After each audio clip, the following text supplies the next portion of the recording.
My topic for the long form piece is fast fashion, which is a huge topic, so I'll be narrowing that down. But before I do that, I will talk about why this is such an important topic.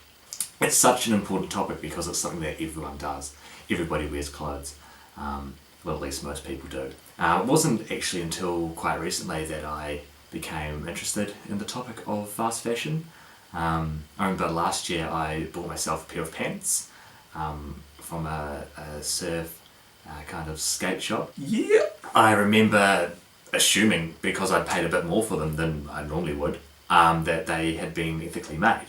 But after talking to some people who knew a little bit more about the topic, it became pretty clear that most likely that wasn't the case at all. So just because we're paying more for clothing doesn't mean that it has been made ethically. That was news to me. A few months ago I watched a documentary called The True Cost, which is a fantastically constructed story about the fashion industry, in particular fast fashion. It was very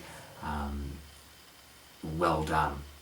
One of the things that really stands out to me from watching the documentary was a scene where one of the people they interviewed talked about how a lot of clothing companies have really well constructed ethical policies on their websites that make them look and sound like they're doing a fantastic job in this area, and that everything's fine, they're paying their workers a fair wage, everything's sourced fairly, there's nothing to worry about.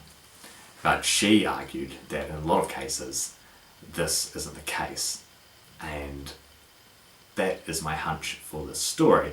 I'm going to focus on a selection of clothing distributors in New Zealand, in particular AS Colour, Mr Simple and Kmart. I'm going to look at t-shirts, and I am hoping to prove my hunch that although these companies have rated well on ethical fashion guides and have impressive policies on their sites, that the conditions are less than ideal overseas. Now when I say that, I hope I prove that. Ideally I don't. Ideally I can prove the opposite, but we'll see how I go. I am going to talk to Tier Fund, in particular the person who has constructed the ethical fashion guide there. We'll talk to AS Colour, hopefully find out their suppliers, and would like to contact their suppliers directly as well.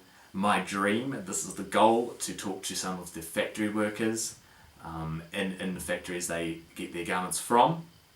I'm going to enlist the support of Facebook and Google for that one. It's a big task, but it would be great to be able to contact someone from the factories where the garments are being made. I also have contacts at Freeset, who are ethical clothing manufacturers in India. It'd be interesting to see what they've observed during their time in Kolkata. They are a company who are doing things really well, but I know a lot of companies in that city aren't, so it would be good to get their perspective on some of the stuff that they've seen. I also have a contact who is a fashion graduate from AUT. He did his final collection on ethical fashion. Everything he used was ethically sourced, but he found that it was just incredibly difficult to pull that off. And since finishing, he has completely changed career paths, just because it was so difficult for him to actually achieve what he wanted to do, because ethical fabric is extremely difficult to track down and import into New Zealand is also very expensive. I'd like to also talk to Kauta, which is a New Zealand ethical clothing company. Find out some of the challenges they've faced in setting up their business. Video wise, I'll interview Tom, the fashion graduate, a spokesperson at World Vision, Tier Fund, and also hopefully get some footage of AS Colour, a representative from there talking about how they do things. I'd also like to do a sidebar with some interviews from local op shops, because consumption is really the main issue here that's driving the fast fashion industry. So I'd like to talk to some of the local op shops in my area, just get a bit of an idea of how much content is coming in and out of their doors. And my audience will be young people aged 18 to 30, the sorts of people who consume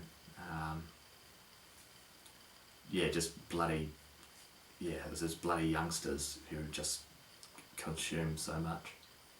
Yeah, yeah, I'm coming for you. Vice would be my preferred outlet of choice. Maybe even a piece run by Deer Fund. I might get a hashtag rolling on Twitter. All the video content will be pushed through Vimeo and YouTube. So that's my task, that's my goal, that's my aim. It's gonna be hard, but I'm looking forward to the adventure, and bring it on.